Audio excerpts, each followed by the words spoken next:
where really are we headed? There just seems to be so much aggression. The human spirit itself has so much potential for greatness, but it has so much shitty, like the way we get into our, the way we express our emotions sometimes. We work so much from the ego. Do we really have any hope? I don't think so. But after seeing that, I guess I was renewed with a little bit of hope, saying, oh, okay, that people, and it's not like, oh, it's a certain type of person goes to Burning Man. No, Burning Man makes every single person that goes there become a certain type of person. And so I guess that's what it was. It's not that we either are good or we're not. It's like, no, you can become better, and you can change the perspective from which you look at the world. For example, also like like your political views, I think, tie in a little bit on this spectrum as well. I don't want to like categorize it as conservative or liberal or whatever, but I know that historically my views have been more sort of, no one should get benefits. It's all a meritocracy, and you work hard, you should get this. And I was much more sort of classically conservative in my views when I was growing up as a teenager, and as I've gotten older, but particularly in the last couple of years, my views towards that have completely changed. I've been like, no, actually there are people who are just not as fortunate.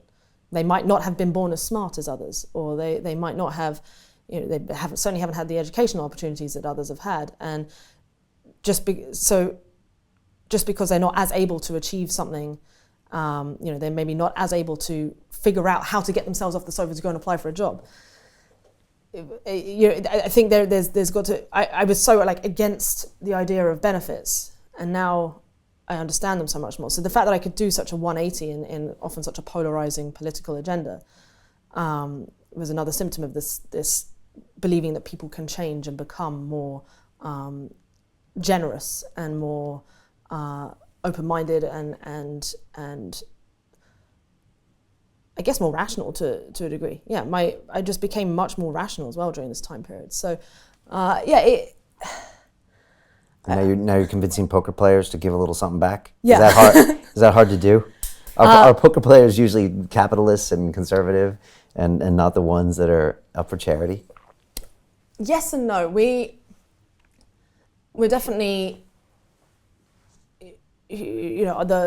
our whole game is sort of around beating people who aren't as good at something as us, and so there's bullies. A little bit. There's competitiveness. There's this drive to capitalize on other people's weaknesses, and obviously then it's all tied in with money as well.